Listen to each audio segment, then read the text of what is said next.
Hi, welcome to Hot Topics Live, the show, the podcast. And today we have an amazing guest.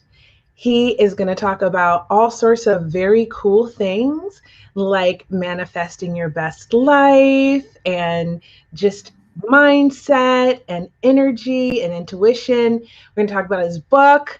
I got really excited. I forgot to do my normal intro. I'm Kia. If you don't know me by now, I'm Kia Baker. I am the creator and host of the Female Veterans Podcast and a little show called Women Warrior Stories for the Veterans Channel that is pending. It's coming out soon, hopefully.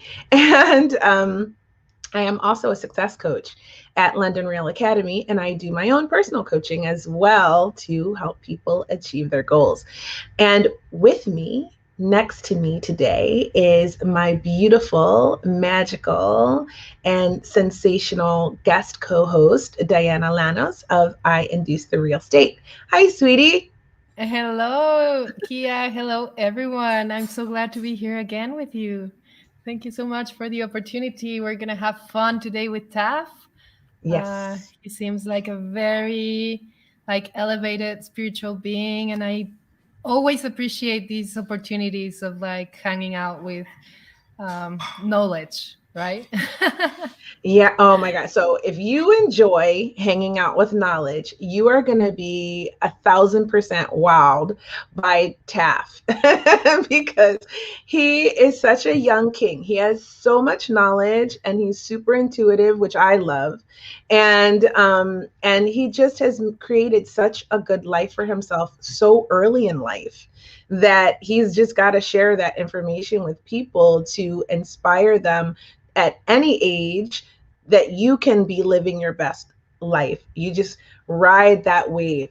And he's going to teach us how, and we're going to talk all about that and catch up with him because he's been on Hot Topics before, twice. And so if you haven't seen those episodes, you have to go to my Hot Topics Live Facebook page and scroll through the episodes and find TAF Wisdom. And you can see his other two episodes. We've been sort of following along his journey because, you know, he's one of my babies. He's one of my students Yeah. from London Real Academy, and watching him succeed is like such a gift. So I know you're going to love this episode, Diana. Yeah, completely. Honey, what have you been up to? Well, I'm back here in Nevada City, enjoying this nature all around. Hi, Jorge. Hi, sweetie. Hi. Uh, Thanks for tuning in. and it's amazing, the weather right now. There has been two cold days, and now it's a little bit warm again, but it's super enjoyable. Now in Mexico City is raining. The whole summer we get so much rain, and it's beautiful also, but it doesn't really feel like summer. It feels more like a winter. Oh, girl. It rains here all winter long. So I really get that. Yes, I would hate it. yes. But yeah, let's enjoy everything. So that's what I'm doing, uplifting my mind. Everybody's talking about these COVID. How do you call it? When it starts popping, COVID in town. And I'm just Oh, no, I know everything is our thoughts and everything's, how we build our abilities. And I just passed through this cold 1 week ago, and I was completely into just raising my energy and just my thoughts and elevating, and everything went super good. It was one day and then I had nothing. So hmm. I know we can just do it better every time. Let's practice the Yeah. So spirit. you're talking about, so you essentially healed yourself from your cold by elevating your way of thinking. Yes, of course. I always go to know, acknowledge what I really am, which is life, and what that means is we've got all the abilities to actually solve our problems. So I just go directly to the root of that habit of thought that's creating what I'm expressing in my body, and then from there I just supply my mind with the right thoughts. So if I'm life, it means I'm God, it means I'm invisible, it means I'm indivisible, it means like I'm inseparable from good, it means like I'm immortal, I'm capable, I'm, like all these things that we are. And so I just keep remembering, and I stand up from the bed and I'm like, I'm not, I just act. That's what's acting. That what acting is for real, like just to feel good, so you got like to just like act you're good. And then I did it. Like in the night I was like 98% better, and my father was like, how did you do that? Well, you know what they say, the power of your belief is really, really, really strong. And if you have such a strong belief, then you can manifest pretty much anything. You can heal yourself. I mean, we all love like Dr. Joe Dispenza and all this epigenetics and Dr. Greg Braden and all of that. So we know that it is possible. They're proving it with the science. So it's always wonderful to me to see someone embodying that and to share their experience, for other people. Yeah, and actually there's a difference in between the belief and the real knowledge, Mm-hmm. which is like the truth is like completely unmutable. The belief is something that we, not the with a in the end, but with an F, belief. Like Belief, it's just something that will change eventually with, with our thoughts or right? whatever. Our beliefs But when you, change. yeah, but when you go back to truth, when you go back to that space where nothing like can really affect you because you're cause and your effect, Mm-hmm. that's the real place where like, like everything can go out and like it can really like not come back. And that's the power of love, right? Like for me, and it's not a philosophical discussion, but it's more of a practice, that we have to do every moment. It's not easy to let go our mistakes because we're sometimes attached and we feel protected by them, and sometimes it's really nice to be just in bed laying down, everybody's bringing you a tea. Yeah, it's So it's like, wonderful. okay, I'm gonna hang out by myself.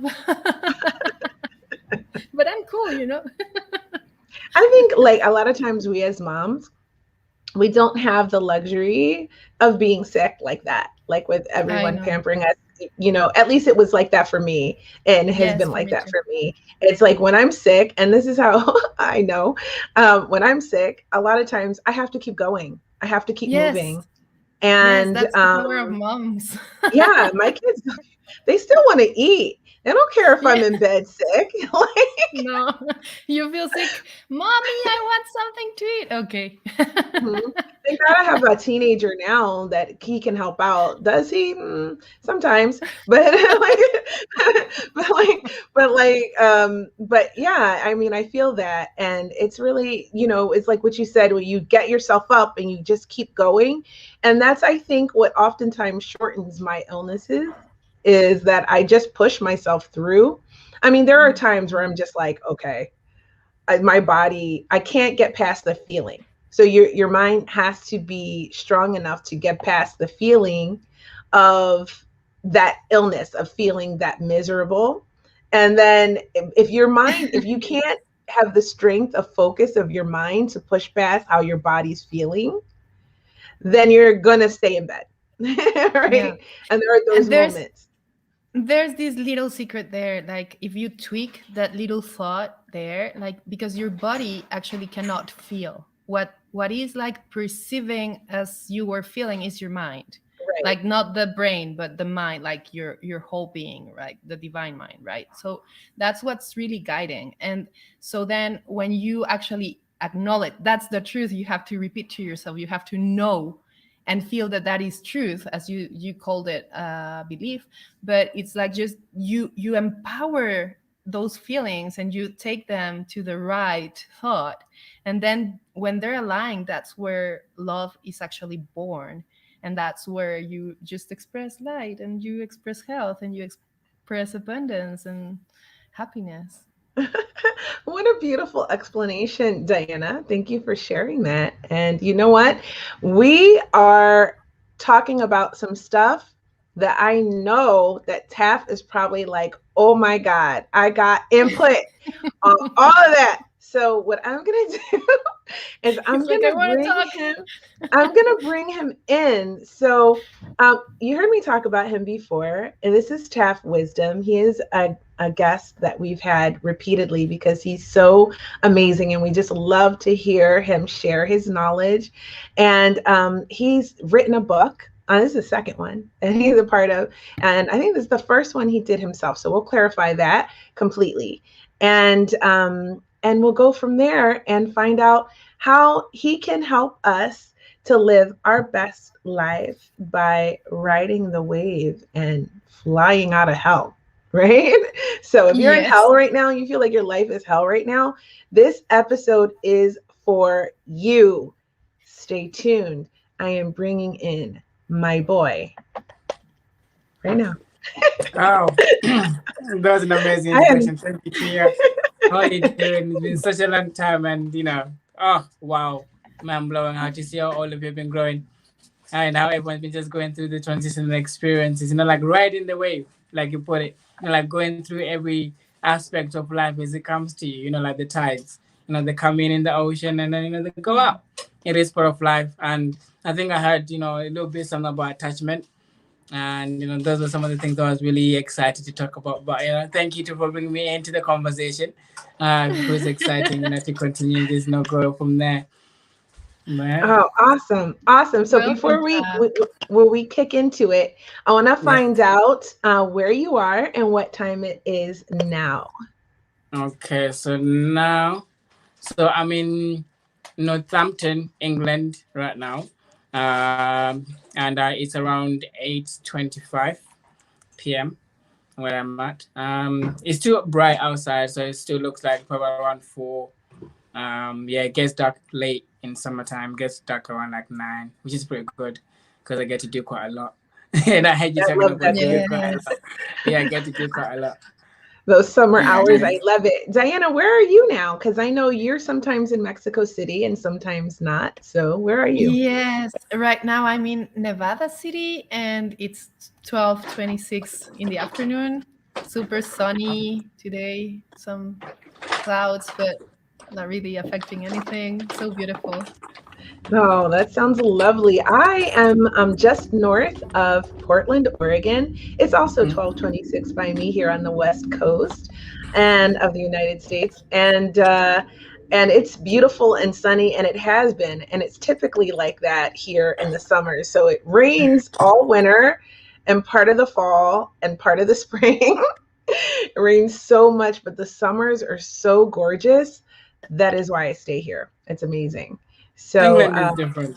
England is yeah, different. It's not like that. England is more like it's a constant roller coaster. I would say. I think that's probably where I was inspired with the whole idea of riding the wave because it rains crazy, and then it probably snows in summer. There's hailstorm, and then you get like some days where it's like 32 degrees, and then everyone doesn't even want the sun anymore. It's just crying for rain, because like there's so much diversity here. Like crazy amount of diversity. So you got people like me who like the sun. So in winter you got times where it's sunny, but then it's cold. You know what I mean? Like the sun's out, but it's cold. And then you got some people who are not really used to the sun like that, and they really like that winter vibe. And some people who know England for English movies expect winter to be snowy. So we have a little bit of hailstorm because of global warming. So we have hailstorm in winter where we don't really have like full, we're not fully satisfied. Like we don't really like the snow, but we're comfortable with the rain. But do you know what I mean? So we'd rather have it's hailstorm. like that So it's here. all part. If it snows, everything shuts down. But rain is, it rains so much. Yeah, like our winter is a lot like it is in London. And Yeah, so it rains so much here but when snow happens in wintertime and it doesn't snow a lot, everything shuts down. Like it's like I if lived it in snows, Chicago everything. for Yeah. 20 years and Wow. snow stopped nothing. So it's really unusual for me to be here, and then it snows like 3 feet and all the schools are closed and no one's on the Yeah. roads, and Yeah, it's crazy. yeah, yeah. No, it used to be like that here. I remember when I first moved to England in 2010. There was like crazy amounts of snow. Now I really got to enjoy the snow. I can't lie. But then 2011 there was like a heat wave that came, and snow never came. And since then, it just comes like it's like when you get snow, it's kind of like in the fridge. You know, like when you got snow in the fridge, that you can see it. Like, it snowed, but it's not really snow. You can still go around with your day. But, Yeah, like it's slushy. not really that it's bad. Yeah. It's not really that. I think the main thing that I think that affects England that much is usually rains, from what I've noticed now so far. Like, let's say if it rains and then there's like floods, or if there's like a big storm and then there's like floods, that's usually the main thing, that comes into England. And rain, mostly rain. It's like it rains sunny, like today. It rained like on and off pretty much the whole day. So it would rain to stop, to rain to stop. But it's quite hot though, so it's not cold. So that's good, That's right? good. Yeah, I can take because hot rain. yeah. Because I think like last week, the whole of last week, there was no rain, and I was loving it. I think my skin was glowing. My skin was just like, where have you Lovely. been? And then obviously, like, but a lot of people and a lot of my friends was just complaining that they're not used to this heat and they just wanna have rain again or something that they can eat. Wow, it's interesting. Yeah, can you imagine? I was quite disappointed to say I couldn't believe these are my friends. I really looked at myself like I can't believe Then I they actually call pay you guys they, my they friends. pay to go to Ibiza to have some sunshine. And here's the crazy thing. There are so many nice places in England, but because it is England and no one ever assumes there's anything nice when you live in England. You never really explore England, but there are actually a lot of people that actually come to England because it is England. Do you know what I mean? It's a beautiful I Yes, place. did. yes, I You know what did. I I mean? love it. I think it's But I amazing. did. it's like that idea of like attachment, like you were saying, like we live in a space-time continuum. I always hear that a lot, but never really understood it until I kind of experienced it. Where in a sense of, I spin in the sense of, we are time ourselves, right? In like when everything is unity. We want to understand our Mm-hmm, unity in time, like right now. I mean, the first mm-hmm, thing you did was, yes. what time is it? Well, you know what I mean? So we can establish our unity in time. So that's where everything first starts. And then obviously Mhm. from that unity in time, we begin to move. And that movement creates space. And that space, a lot of people aren't happy with that space because it creates the illusion of separation from the unity. But we are still, do you know what I mean? So that illusion of, Yes. of separation is what then begins to create, the space time as the 3D reality.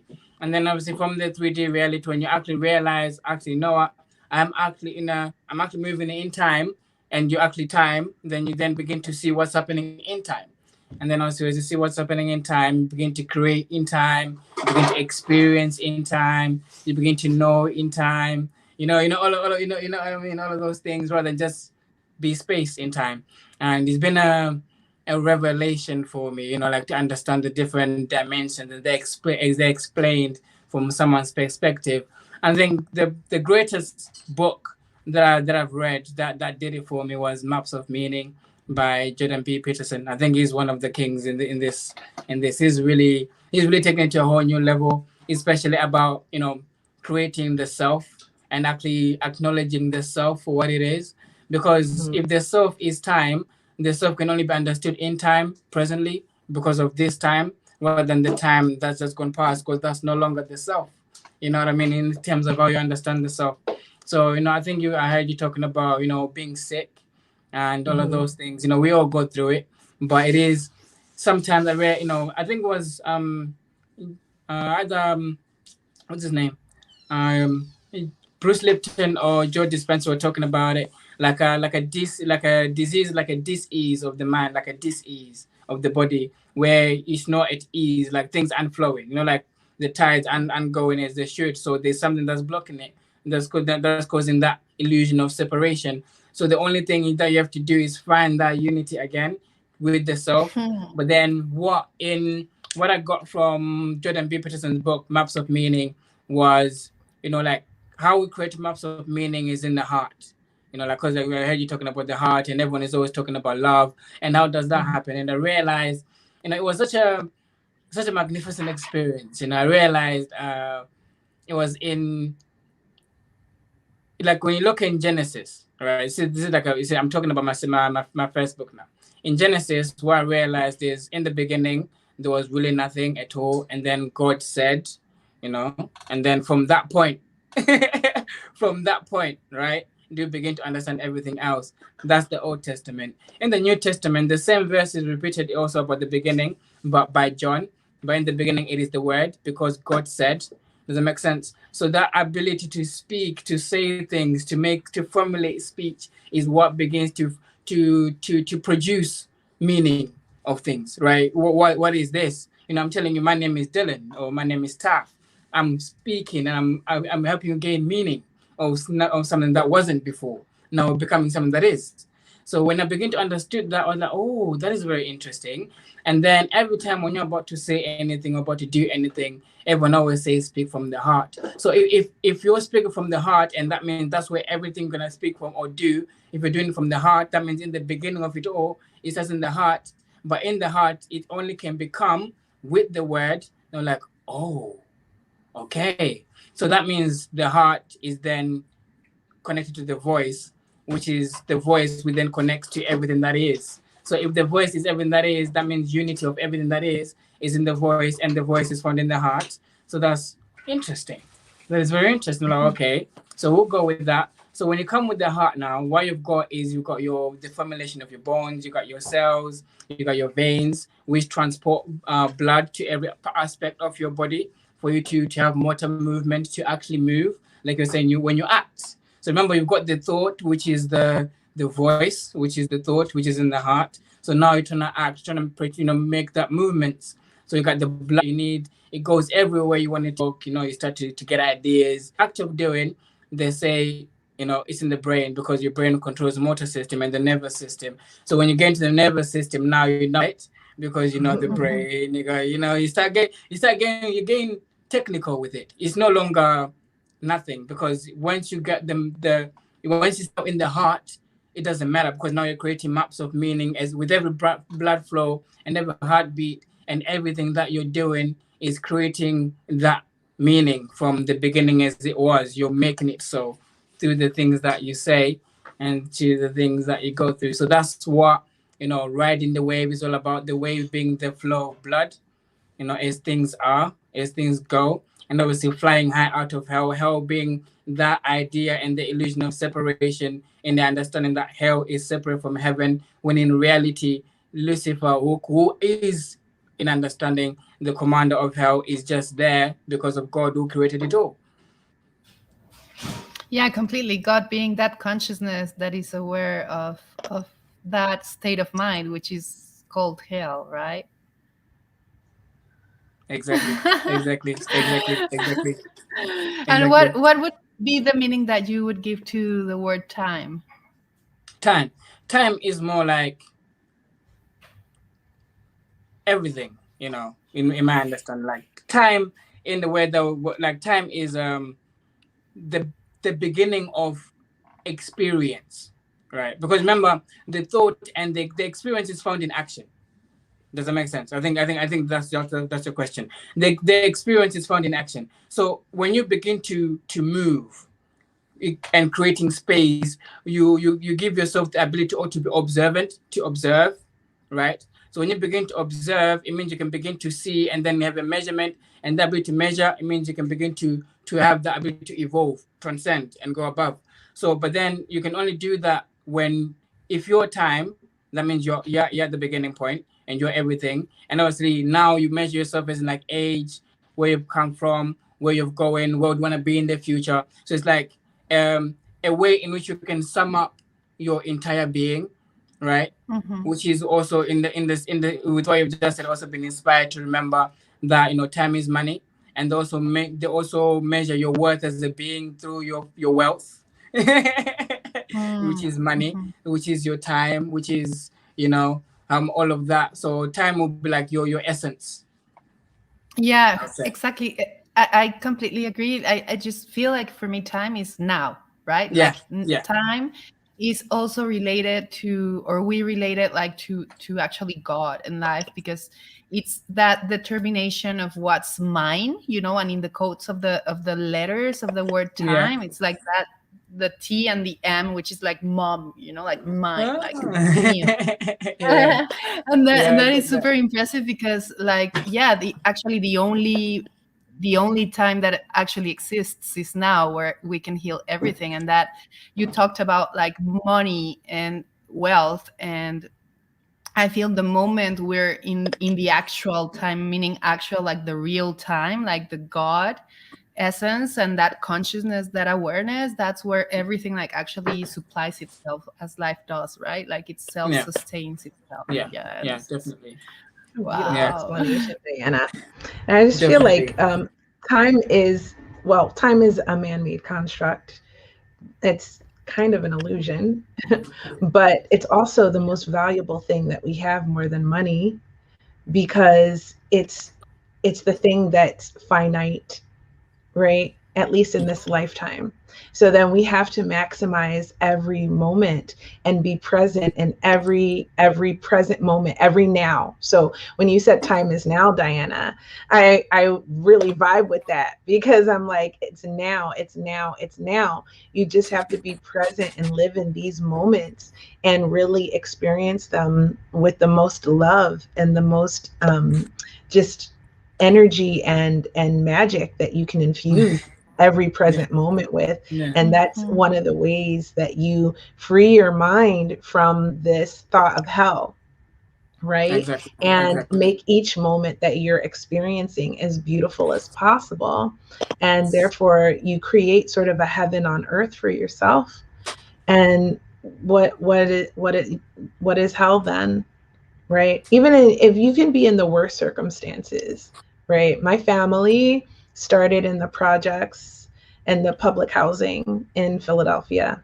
That is not an easy way to begin, right? But Mhm. you can rise up out of the conditions of your surroundings if you have that mindset to make each present moment, each now, beautiful Mm. and amazing. So I think time is such an important topic, and I'm really Thank you. glad that you guys brought it up. I don't know. I I don't know agree. what you think, Jeff, but there's something important there, that I see, that the now is actually eternal. So Mm-hmm. it wouldn't be exactly part of the illusion, because like the illusion is that like conception that we give to time, Mm-hmm. which can be like past tense or can be like future, but actually every time we're conceiving that different like time lapse, we're conceiving it now. So as you just said, like it's continuous. Like the now, it's always there, like the Mm-hmm. now, even if we are sleepeth, like if we are thinking that we're dead, our Mm-hmm. consciousness keeps moving forward in the now. Mm-hmm. And that is Beautiful. amazing. Like it's like a never-ending story, kind of. What do you think, Taff? Exactly. 'Cause I was thinking the same as well. Because like for me, I have I think one of the first chapters in my new book. So my new book is called The Mindful Larvae. It's all about riding the wave and flying high out of consciousness. So the idea of riding the wave. So I got the inspiration from a caterpillar. Because essentially what caterpillars, the way they're riding, they create a wave and they're riding it and they're going with it. And their environment looks like it's hell because they always got constantly they got birds, they got people, they got everything just trying to get at them. So I feel like they kind of experience that hell. And obviously, as they begin to, the more they continue to grow, eventually they go into a chrysalis, and then from that chrysalis they come out as butterflies with so many new what's it called, evolutionary traits that they can use to also defend themselves from the bears that used to eat them, but before, and all the other different insects. Even people look at butterflies and like, wow, look at that butterfly, don't kill it. But if it's a caterpillar, you're like, kill it. Yeah, So it's usually is that idea of like changing perspective, right? Like the understanding of a chicken and an egg. It's still the same thing from a different perspective, but also at the same time, like I just said, in time, they're also different in time. Like an egg is also a chicken in a different time, but a chicken is an egg in a different time, and a chicken is a chicken in the now when you're looking at it as a chicken. So it's one of those things where like that's what time does, and that's how I begin to understand time. So time for me, how it came into being was it helped me analyze symbolism a lot more because I grew up in the Catholic Church, and in the Catholic community, symbolism is one of the major things that is portrayed in the way that everything is. But it is portrayed, but it's never really the education is rarely given unless you're willing to go deeper within yourself. Does that make sense? Because Yeah. the whole essence of the Bible in the way that it's given, that the understanding is there, but you have to be willing to go in within yourself to get the understanding, because that's where God is, within yourself. So when you go within yourself, and that time of going within yourself, you realize I'm actually not going anywhere. You know, there's nowhere to go. There's really nowhere to go. It's just a dark void with Mm-hmm. nothing. But when you begin to create mental images, like say, oh, this is where I'm at, or this is how I'm feeling, or this is what it is. You begin to create something. You begin to cultivate things, and you begin to experience a meditative state. You begin to know what it's like to meditate. But before then, there's just a dark void. There really is nothing. There really is nothing there. So that's why I realized that the first thing that is formed, obviously, when they say is the heart, and then is with it blood flow.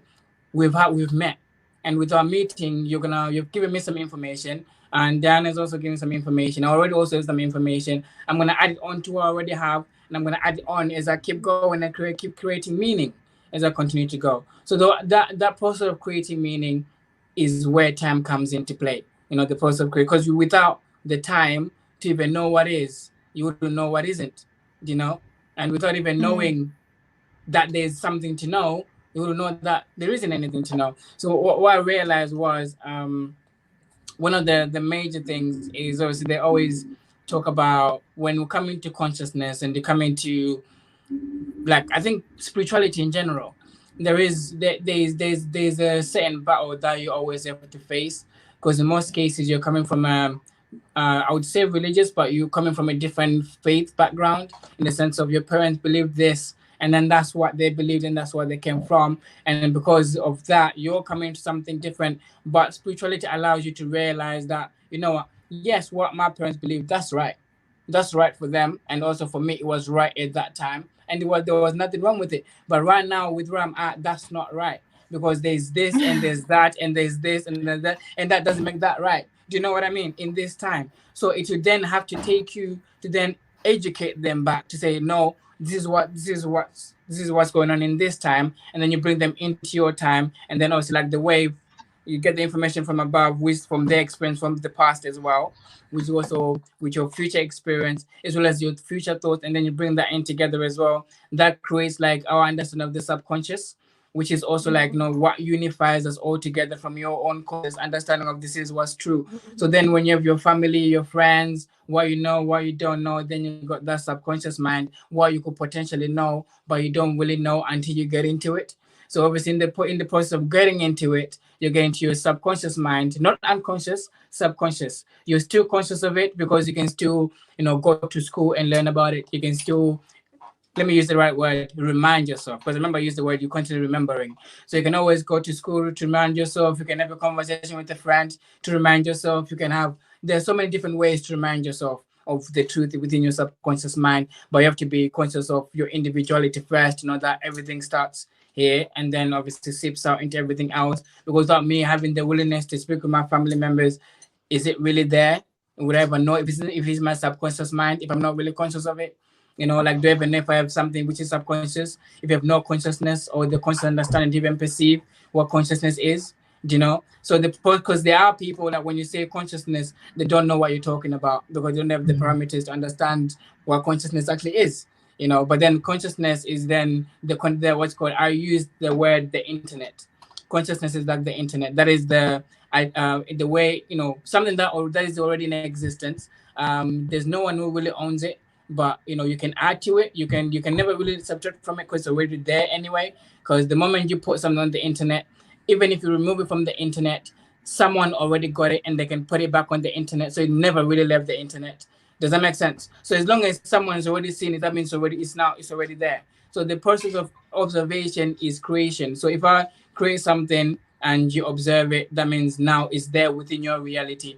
So it's like when we watch certain movies, and I remember that Soldier Boy song, Kiss Me to the Phone," Kiss Me to the Phone. That Yes. was way before I don't know FaceTime. it. See, See, you see what I mean? It's not in their consciousness. So to say, there was a time where people were singing about space time before there was space time, it sounds like a joke. But there was a time when we were doing that. But then now to tell someone that, do you know what I mean? It is a reality now. But then it wasn't, in that time, it wasn't a reality. In that time, it was a thought. But then through the certain actions and the certain ways in which people begin to add on to that consciousness, to that understanding, and that willingness to create that idea, because everyone was so interested in it. That's why we I added have a more to it. question. Yeah. I have a question before you keep going. Right? Okay, so what you're Yeah. saying, just for clarity for anyone who is not that clear on this, is like one thought, for example, the iPad, right? That began as a thought. And this person had this vision. And then he shared that vision with other people, and each person added a part of their vision and their thought into the creation of this final thing that materialized in the world that started as a thought.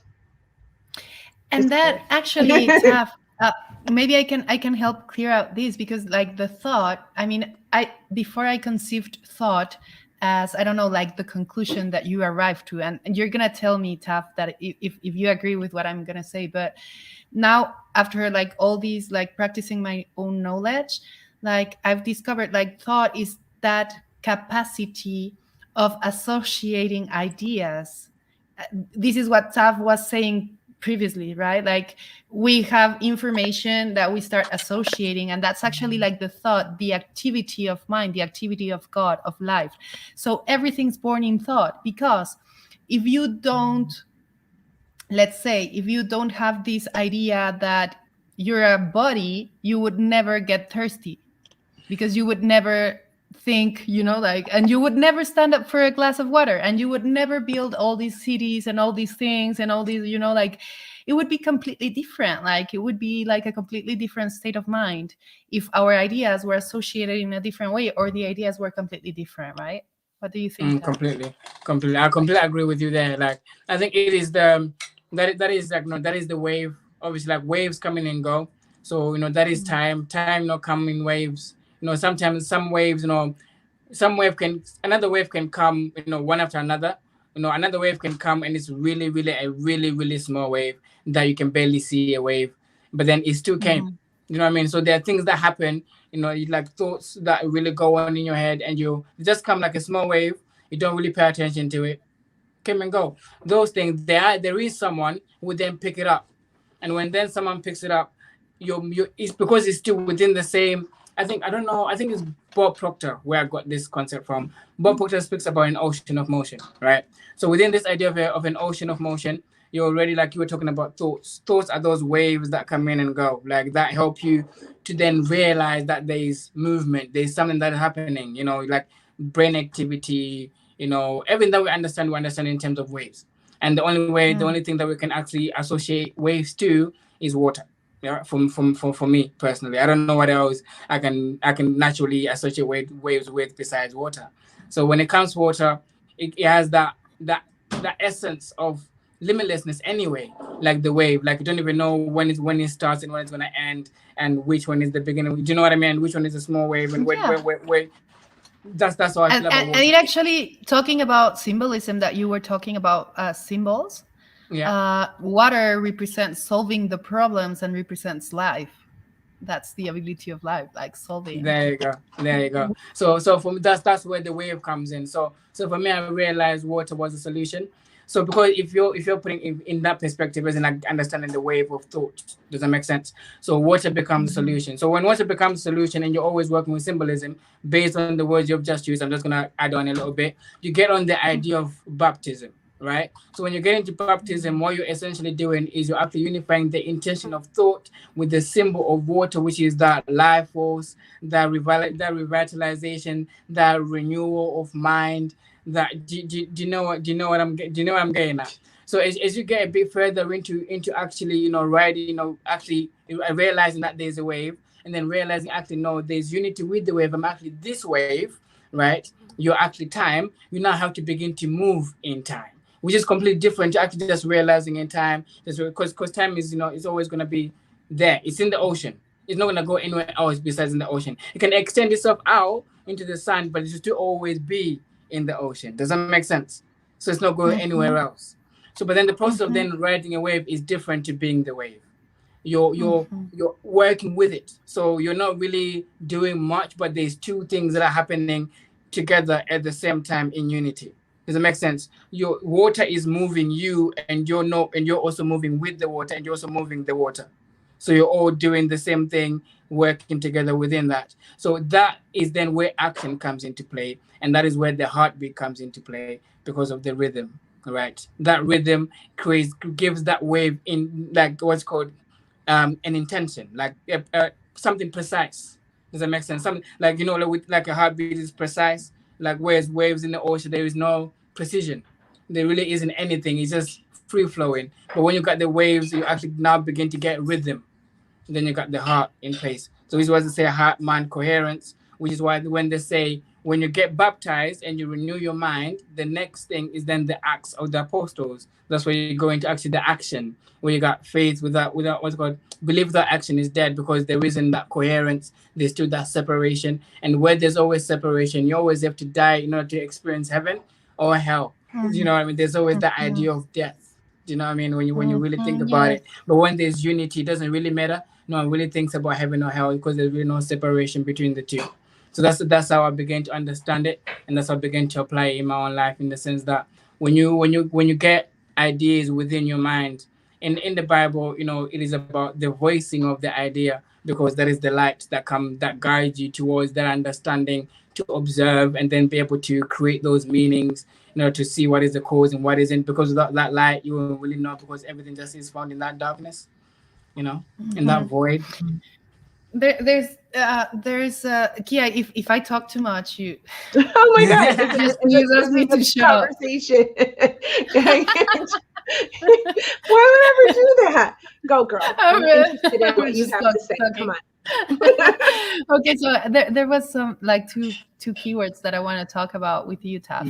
One is observation, because for me observation is not just seeing or watching something, but observing is also to how I can say, it's like contemplating it, like admiring it, but also, I don't know the word in English, like taking it, like making it yours, becoming it. Okay. That's it. That's what observation is.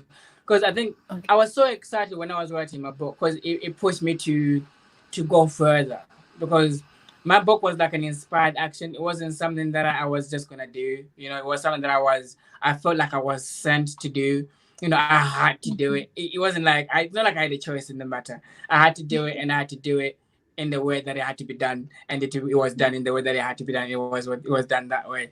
So what I realized was in Genesis, with Genesis 1, it talks about in the beginning, the world was without form, the world was formless, and then it says, and then the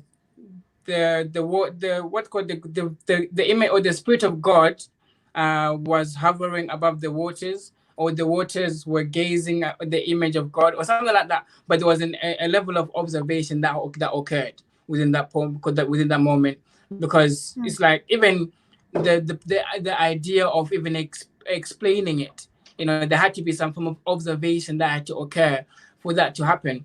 But then from that point of observation, what then happened is God began to create everything else. As it is explained, that he then said, "Let there be light," and he saw that the light was good.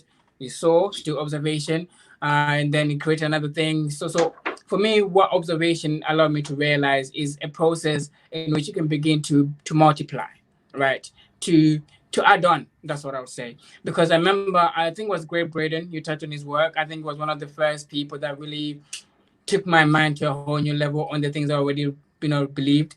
He spoke about the divine matrix, and I was already a fan of the matrix anyway.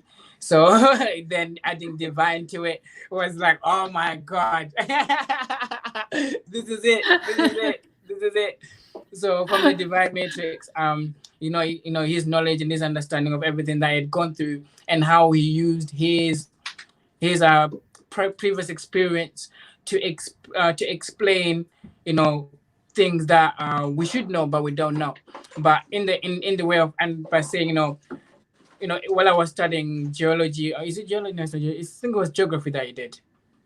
I'm not too sure, but I know you studied the land. I know you studied the land. Oh, But yeah. by doing that study, it was able to then remember all these spiritual truths. But then for me, what I realized was, yes, just remember this spiritual truth, but essentially with this spiritual truth, what they're doing is they're explaining to you the things that they see in the way that they see them. Do you know what I mean? Yes. So now we are Yes. seeing the same things differently, but we're still seeing the same things because obviously time. If because we can remember with the waves, when the wave come in, if you're what's called, let's say, wave rider, that's what we call them. But I don't know what they're The called now. surfer. Surfers, that's the one. When you're a surfer, there are certain waves that you can ride, and there are certain waves that you can't ride, just due to your perception and your understanding of that wave. So a massive wave can come in, and you'll be like, nope, that's not it. Someone will be like, that's the devil. That's gonna kill me. I'm not going on that one. Yeah. You know what I mean? And then someone will come like, no, don't go with it. That's the devil. And then they come in, they ride it, they find that bliss. They're like, no, I found God. We're like, what do you mean you found God? That's hell. They went into hell. And then obviously because of that perception, that understanding, that the story that they're gonna go and tell, and then depending on how many people are gonna believe them and how many people add on to that story, that becomes a reality for somebody. You know what? I love that story because at London Real we're all about resistance, and other people's perceptions they project that onto you, that can become your resistance. So one person says that wave is hell, it's going to kill you. Another person can say that was the most amazing experience I've ever had in my life. I feel like I found God outside of myself. Okay, so like it's an amazing thing to recognize that the different perceptions can have an effect on you and what you're going to do, where your action is going to be, if you allow that. So it can manifest, other people's perceptions can manifest as resistance for you, or create resistance for you from going for the things that bring you ultimate joy. Because after all, that's what we all should be doing, chasing our highest excitement and the things that give us joy in the present moment. So I loved that. Yeah, I completely agree with what you said as well, because it goes with what Dan said about observation being seeing something and becoming it. So the way I remembered observation was through I think his name is Stefano Di Matteis, through this platform called Gaia, and then the first I think I watched on Initiation, his series called Initiation. Oh, it's amazing. If you haven't watched it, I recommend you watch that. Initiation, mind blowing. It goes so much into detail about the old life, his memories from that old life, and by just hearing that story, it allowed me to actually realize that you can actually remember things from a different life. Because I think the crazy thing was in observation, for example, there was one part that I really wrote in my book which really I'm really inspired about it. It was it came from Muhammad Ali, and talking about perception again. He said, when changing your perception means realizing it is not the deer that is crossing the road, rather it is the jungle that is crossing. It is the road that is crossing the jungle, and that's what he said. Yeah, it is not the deer that is crossing the road, but it's the road that is crossing the forest. Because realistically, we live in the forest and we've built roads in the forest, but deers already lived in the forest anyway. So it doesn't make sense. So, so is that idea of no longer looking at is the micro macro idea that you look at things internally, as in the things within, that may be the micro. Within you got a whole ecosystem that's all that exists within you. You got viruses, you got bacteria on a microscopic level, but you also got your heart, your lungs, your intestines. That's all another ecosystem that's working together. That's another micro level. And then you bring it out a little bit. You got your hands, you got your chest, you got your legs, you got your feet. You got all these aspects all working together interchangeably. You bring up a bit, you got your family, you got your mom and dad, and obviously you bring up a bit, you got And then the more you bring it out, then you bring it up a little bit further. You got the earth, which is influenced by the sun, the moon. You bring it out a little bit. You got, but then also as you bring it out, you expanding your mind. You're expanding your consciousness of what's without you. You know what I mean? That gives you understanding of the planets, your sciences, your astrology also comes into that, because it covers both the intrinsic and the what's also outside of you, but also on a which is called divination, because it's the unity of what is within and without, to give you greater understanding of who you can be as into who you are right now, or as into who you were before. We know where it's from the moment you were born, who were you at the point of birth. This is who you were at the point of birth, and so who you can become. But right now, because of who you were at the point of birth, these are the likely things that you're gonna face because of who you may likely become. Because you already understand the process of time already is right now. It's just about where are you observing it. So in the point of observation, you become it. Does that make sense? So the process of becoming it. So this is what I'm gonna say. How I remembered light from initiation was service to, let's say, like light in service. So observation is light in, it's called light in service, or service to the light, in the sense that I realized the orb is, most people call an orb a light, and observe, serve, out of service, doing something, action. So now when you get the light, right? When you get the light, you always initiate the light bulb moment. And then from the light bulb moment, you get an idea. But then that idea only comes into fruition when you act on it. So the process of acting on it, you're becoming that idea. So the process of becoming that idea, that's only where you can see it. Oh, so sacred. Thank you so much. And so when you talk about nothingness, because for me, there's this logical statement that I found out through my own experience also, which is like, without the consciousness, which is the one that's observing, there cannot be nothing. There cannot be void, because it's the consciousness observing it. The void itself, for me, it doesn't really have, it's not life, right? It's like, it's just there for the consciousness to observe. But if there's no consciousness, there's no void. So what do you mean when you call nothingness? That's my question. Nothingness is it comes quite like that's where the illusion of that's where the illusion comes into play, right? The void is the illusion, right? That's what I put it. So it would be like the ignorance, illusion, right? I would say ignorance, because ignorance is what allows us to then build knowledge, right? To ignorance is the void. So in the sense of in the nothingness, in the sense of when you know, and the process of even wanting to know already creates something. So there can't be nothing to not know. Does that make sense? Because if you're going to know nothing, you know something, because that nothing is something. Does that make sense? So yes. You can't. Yeah. So the void becomes the illusion that you have to give meaning to. Does that make sense? Yes. So yes. in the process of meditation, you realize there's a void. By realizing that void, by putting things into that void, by explaining what it could be and what it is and what it is not, you're giving meaning to it. You go like, okay, no, I think this is this. No, it may not. No, I don't think it's that. It is that. No, because as you keep going, you keep adding on to it. Because you're still seeing something. You still know there's something there to add on to that nothing. That's why you see nothing, because you know there's something that is there, but there's really not. There's an illusion that's making you. An illusion being the space that will then allow you to move into. Does that make sense? Because when you walk in, and I've understood our bodies and our cells, there's already space in between our cells anyway. There's already cells in between, we've got pores in between our skin. So that means that's space there. So, but you can't see on this level until you go deeper and deeper into it. So that's already a space. And within that space, there are already things moving within that space, right? So in the same way, in that space that you have to move into, that is the illusion that we call, time, which is everything.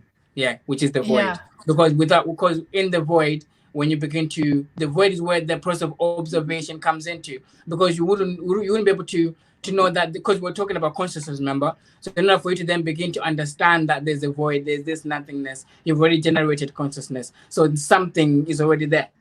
So, and and also nothing isn't there until you generate that consciousness. So they're all happening interchangeably, which is that unity. But then the process of observing that unity, which is observation, something is being done, and the process of something being done is the creation of time. And the creation of time is the beginning of all. And the beginning of all is known as God, but it is all that same thing in our understanding of it all. Nice. How did you come to all this knowledge? Um, I would say I live in the void. I would say I live in the void. I had a friend. She told me about this process of dark magic, and I was quite skeptical about dark magic, hearing about it, because I always thought about light magic. And then I then decided to do my own due diligence, and I found this book called History of the Witch or something like that, or the Way of the Witch or something. I don't even remember what it was called, but it was something that had witch in it.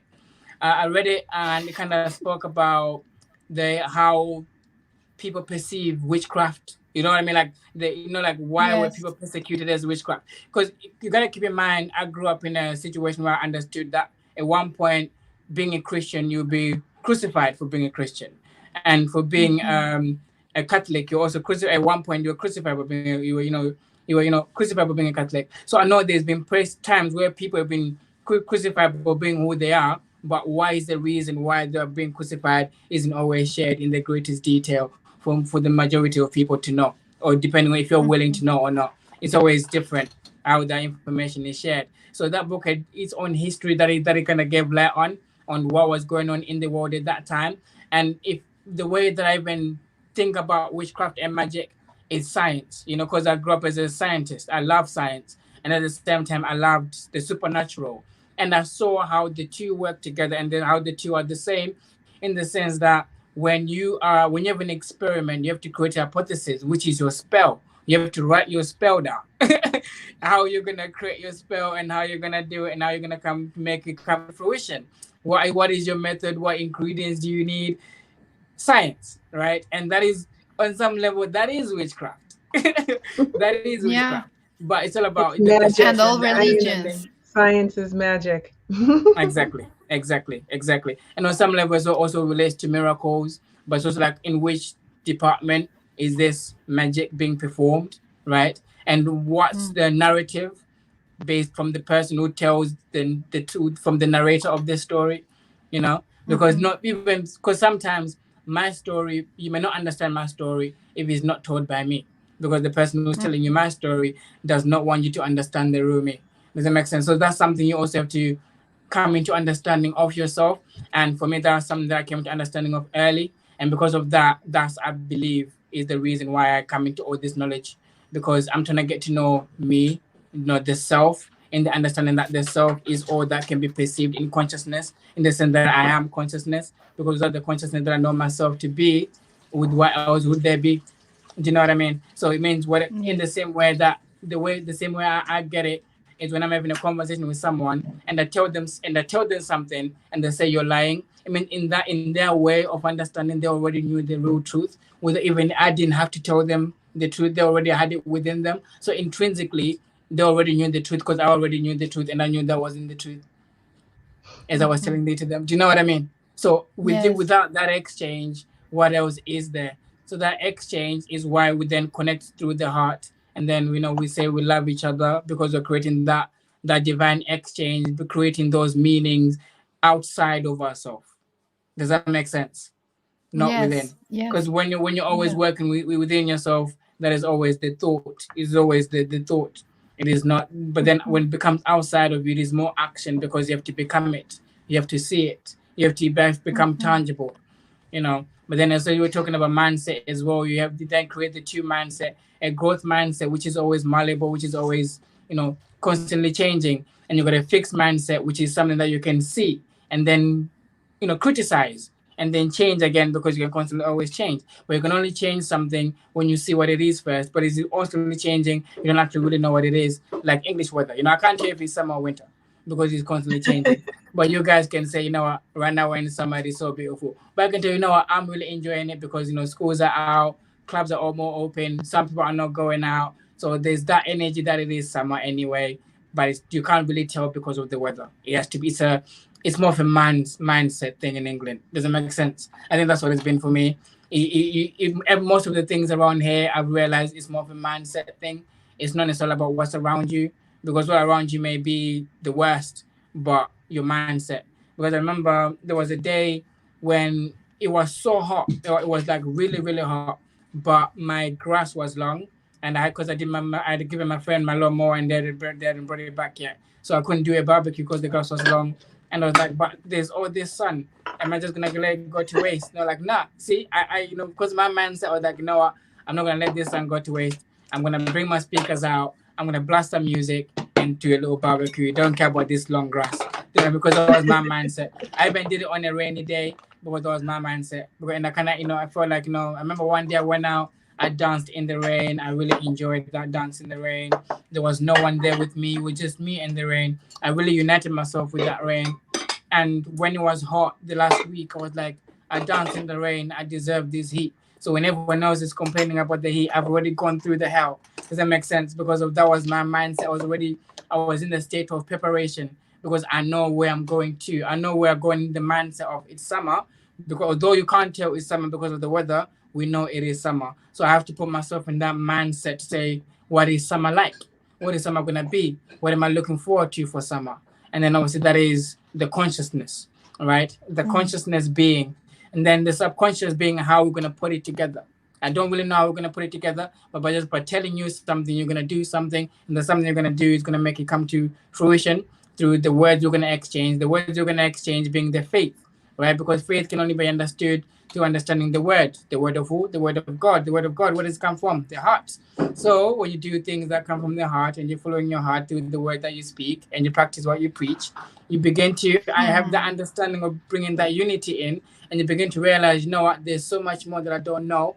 So let me not even hold on to this little thing that I know, because there's so much more. So when you get to that so much more, that begins to cultivate this idea that Carl Jung called the collective unconscious.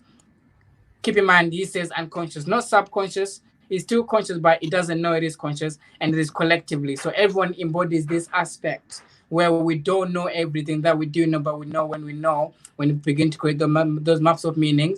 But we create those maps of meaning through our conversations, which is in the subconscious, and then we become conscious. So then we go back down. So the things I'm conscious of, I begin to go down again. So which means it's already done. And then that was creates the trinity of the conscious, and the things that you know, the things that we all know, and the things that we know we don't know. All right, we already know, but we know we don't know them. But there's a lot of things that we could potentially know. We wouldn't say there's so much more to know if we thought we already knew everything. But we know there's something that I don't know right now that I could know. So you already know, but you just need to remember it. Become I was conscious. going to say, you just need to remember. You have to remember, become conscious of it. So the process of becoming conscious, that's when people say waking up from the unconscious to becoming more conscious. So that process of becoming more conscious, you now operate, and that's where time's meaning and time's understanding begins to change, because that's when you begin to understand that the things you didn't know, you already knew, but you just had to move in alignment to get to know them. That movement into alignment just means moving from the collective unconscious into the subconscious into your conscious mind. But how do you get to that process? Find the people within your subconscious mind, as in within, think about, who do I know that could help me with this? They know what you want to know, but you don't know what it is that you want to know because you don't know it. So it's just like a factor in your life, no? That like a channel that Yeah, that exactly. other being. It's like just one part of you reminding you what you Yeah, forgot. I call that being tough, because my given name is Dylan. So my given name is Dylan, and when I started DJing, my first inspired name was Taf, or Tafadzwa, and in Shona, which is one of the Samoan languages, it is called "We Are Pleased," and for like we are happy, everything is good, and obviously we are pleased, the understanding of heaven and all of that, all is good. So I like Tafadzwa, and then I changed it to Taf.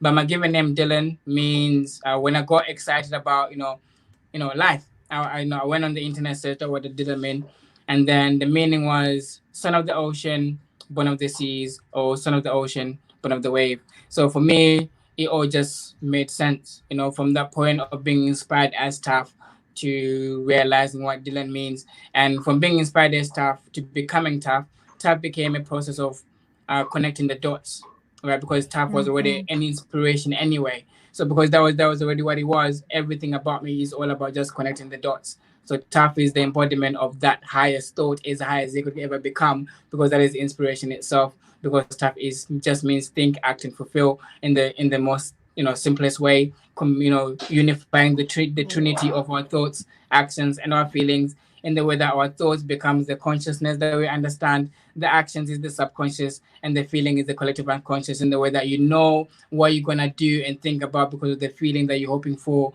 or the feeling that you ever had, even though you don't really know the feeling. And obviously the feeling is what really connects things, because the feeling is in the heart. So the feeling connects things. It's the same way the heart is the voice of God that connects things, and the word that we speak is the action. So everything just becomes a constant ocean of motion, as it is Dylan, son of the ocean, born of the ocean, son of the ocean, born of the seas, or something like that. So water and everything just began to kind of, I think they called it, what's that word, where everything converged, like a synchronicity.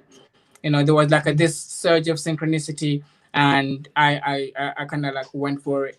And obviously, like, my DJ name is DJ Small Boy Tough. And when I started DJing, when my friend was making like my DJ tagline, it became "You're not riding the wave with DJ Small Boy Tough."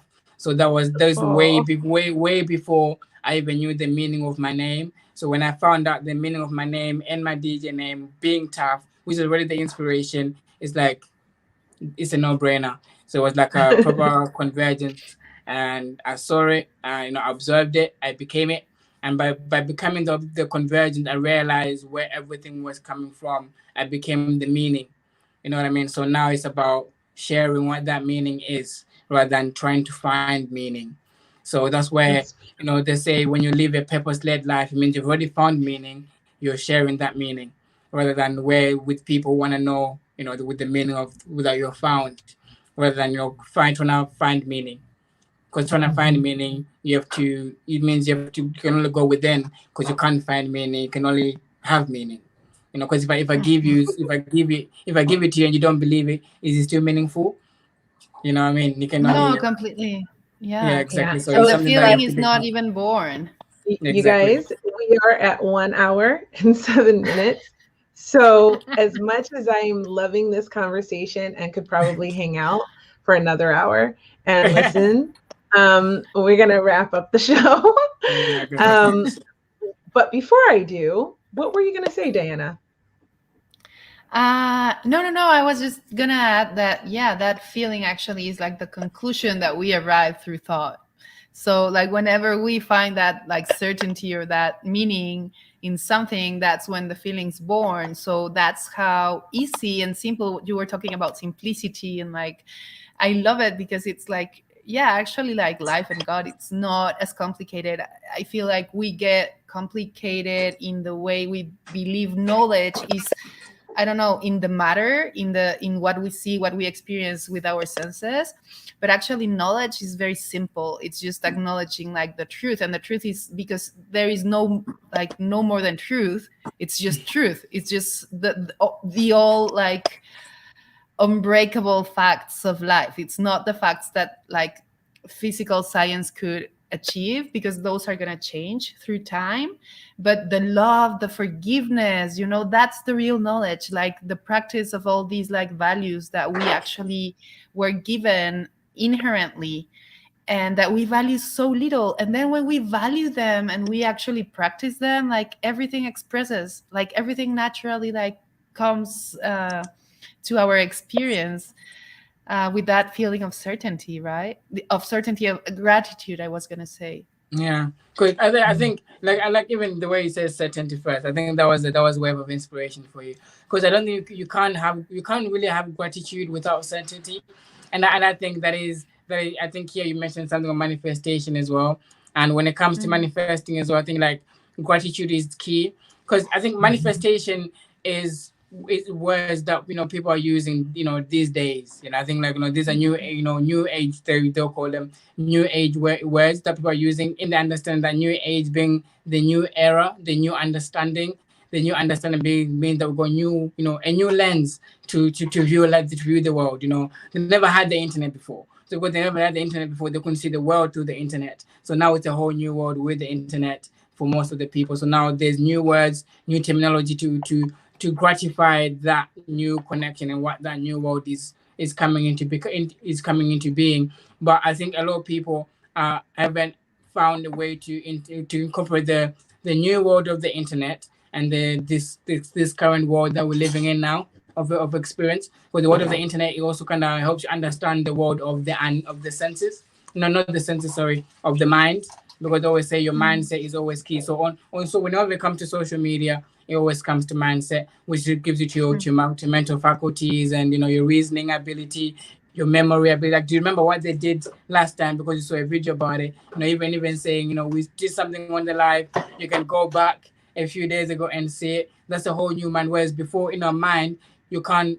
If you can't remember something, there isn't an internet or a cloud you can go to remind yourself. But the internet is like, it's kind of like the Akashic records. I think from how I've understood it, that's what the internet kind of does, and helps us. Like everything about everyone is there. You know what I mean? All the information about anyone is there. Anyone who's kind of creating an online account is there. You get to understand the subconscious a little bit more, what more is in the world, and that is what they were trying to do with the internet to create that synchronicity and another symbol of what could be out there. Do you know what I mean? Yeah. But in a tangible form, in the same way that we've got the study of tarot and the study of geneticism, which is also studying how you're going to become in your future and stuff like that, but in a different way. Amazing. I mean, what a beautiful explanation. And I just love to listen to you express. So it was an awesome time hanging out and listening to you share your knowledge. This one was really deep, so I'm gonna have to put some notes in this episode. Yeah, I have so many more questions. This is really awesome. It is always amazing to share energy with you and connect with you, Taft. I want to say thank you so much for being a guest today. And why don't you tell everybody where they can find you? They want to know more. Okay. Yeah, so if you want to know more, so my main Instagram page is the God Cell, which is the God Cell, as in the God, then cell as in telephone line, but as in a cell as like also like an inside cell. So and then underscore. So the whole idea of it is also like a more understanding of what life is all about. The God Cell from the beginning, like the life force. You know what I mean? The minute. And then another one where you can also find me as well is Snapchat. That's what I'm also active on. Mainly do Snapchat because it gives memories where you can get the idea of what you've done the year before, the previous year. Gives you an understanding whether you've grown or haven't grown. So I'm usually on Snapchat because I'm always talking about growth. So Snapchat is Small Boy Taft. So that's also my DJ name. If when I hear some mixes, some of my music as well is on there. I love music. Music is about inspiration. They call it out of the muses. So that's right? Which one? Did you see it? Oh, did it not come up? Hold on. Not yet. Didn't show? Okay, there it is. I think that's it. Is that right? Yeah, that's it. Okay, that's perfect. That's it. Yeah, that's it. Yeah, that's what I'm mainly on. And then everything else that I do, if you go on my Instagram, you can also see my other businesses as well. That's including TAF Wisdom. That's also including I also have merchandise, which is called the Mindful Larvae, which is all about the expression of the mind. It's just about a mind full of love, which is the mindful lover, in a sense. So it's all about play on words, it's all about, seeing things from all different perspectives. It's like in the sense of nothing always is what it seems. So that's the whole idea of the mindful larvae, that you look at it but also through observation. If you're keen on detail and you have good observational skills, you always see something outside of what is seen by everyone else. So that's what I'm all about, and that's what I'll be sharing on my social platforms. Just reminding people that we already know all of this, but just reminding you. Maybe you have to leave, but I would like to make a last question if it's okay. Oh, okay. Yeah. What's the changes you see humanity's like taking? Where is humanity going as you're seeing That's a it? great question. Oh, that is one of the questions I ask myself most of the time. I think we're going into a point where, well, they're always talking about that convergence. I never used to understand it, but now I'm going to gain what it is. So we're evolving in the sense that we're now beginning to work a lot more with our environment, and we're understanding so much more about our environment.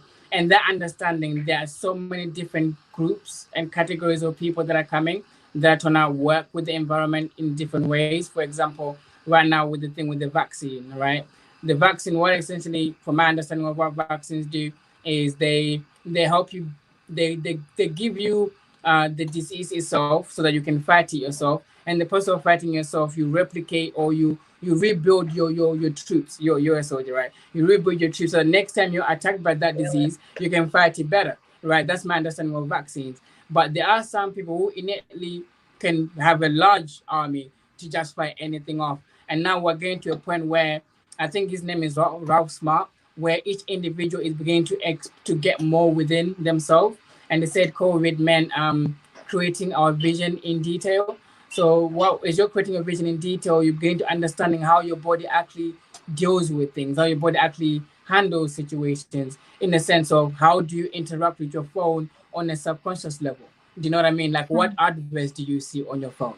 That is an interaction between you and your phone, and the advert that your phone is giving you. Do you like them or do you hate them? That relationship. How do you work with that relationship? How do you deal with that relationship on such a minute level, going so deep? Because the deeper you go into that, those little things create a virus, and those viruses are just diseases that someone's gonna look into and observe and give a name, right? Because you're experiencing something that is not going right within you, and someone looks into it and like, with what I can see, it looks like this. You're like, what? That's what you can see. How can I deal with that? And then they'll give an example of how they've seen it and how they've dealt with it based on the experiments they've done. I think the best guy to look into is Carl Jung, because for most of his works and most of the people that he healed, most of the psychotherapy or the psychotherapies that he was using, they'd mainly worked on him. Does that make sense? He had used them on Mm-hmm. himself. So he had actually gone through the experience. He had become the experience,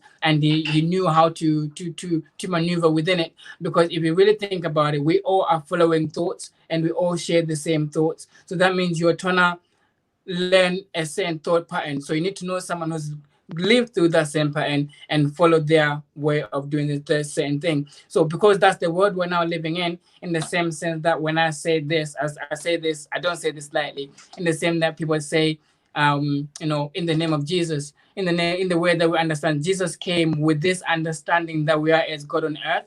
And if you don't believe it within yourself, believe that I can do it for you. The same way, like when I came to you, Kia, for success coaching, you said, if you don't think you can do it in yourself, believe that I can help you do it.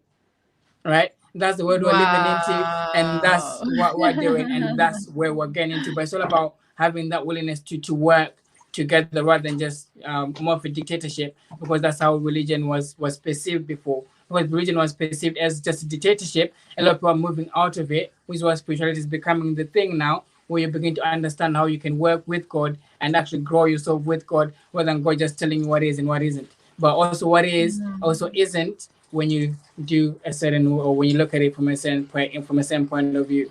So I feel like you might going to the point where I think another best book as well is, I haven't read it, but I felt it. It's called Das Spake Zarathustra by Friedrich Nietzsche. Yeah, I haven't read it, but I felt it. That one, I think he saw this vision of the future where I think I went into church on Sunday. I think this is the last thing I can say. I went into church on Sunday, and I was so surprised. Rather than having holy water, we had sanitizer instead. And for me, that was so counterintuitive. That was so counterproductive. I didn't get it. You know what I mean? And in this book, he speaks about the death of God. Do you get what I mean? Like people killing. It's hilarious. Do you know what I mean? Like it's like Somebody you're lost the going into faith here. church, but then it comes into the understanding of faith and cultivating your faith and building up. How much faith do you have in holy water? To say that this is water from God and it can help me from anything. How much faith do you have within it? Do you know what I mean? And obviously that's the world we have come into, where you actually see it now.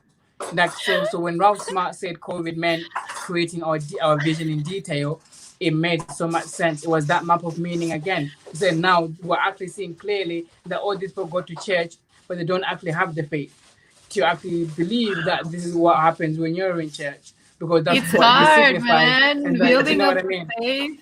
Yeah, yeah. Mhm. So that's what But it is. your answer actually like teaches me more humbleness, and I really appreciate it. Oh, Oh, that's Thank you. beautiful. another thing, I love that, because being humble means, helps you realize your humanity. And I realize Mm. humanity is humans, as in the animal self of ourself with consciousness. We can only create unity in consciousness, that then creates humanity, which is our human form in unity. And the process of creating unity helps us understand the process of God, right? So humanity is then that understand that we're all God, creating that entity, becoming from different perspectives of observation. Because when God saw the waters, he multiplied everything. So he also multiplied his gaze. So we got also all these different eyes. Well, Because he you guys multiplied know that everything. I am not particularly religious, Right. but I definitely have very strong beliefs about the God within. That is the only So, one there is. Like, Just but like so you know us, what? yeah. Let me um, say something. I realized something great to say. When people say God, I think it is the English term to describe what is undescribable. mhm. So the God within, you can't describe it, but you're still giving the same name. But it's all about how people understood it. And if we're talking about what's called observation, as in creating something to see something, but it's already within you. That means you saw the God within and you put it out there so that you could see him as a sharing, to say, guys, look, this God within me, there's a meaning that I'm creating, is there for everyone to have. So it's there. And obviously the skies cover everything, cover everyone. So it only makes sense to put it that way, while understanding the meaning that Or the comes with it, goddess. because the meaning is what allows you to act. That's right. Wow. So, this has been really, really incredible. I guess that's the Yeah. only way to really explain it. A lot of fun for, I'm sure, myself and Diana as well. And Yeah. I I know mean, I just love to have you here, Taft, and to see you succeeding, to see you winning, to see you creating that come beautiful on. life, and that it continues to just get better and better and It is. better, It is. It and is. that you embody everything you talk about. Like it is, these words are expressed through your actions, and the evidence of that is seen in the way your life just continues to transform. So Definitely. it's beautiful to have this time with you and to see you and hang out and be in your energy, even Oh, virtually. And it's all amazing anyway. it's still another So reality. It's still another so it's reality. it's and yes, we got to converge our separate realities today. So it's just beautiful, and I just love you to pieces. And thank you so much for being here. And I'm gonna put you in the green room. If you can wait, we'll have a proper goodbye. But I know we took longer, so if you have to run, I will totally understand, and we'll catch up at another That's, time. that's okay.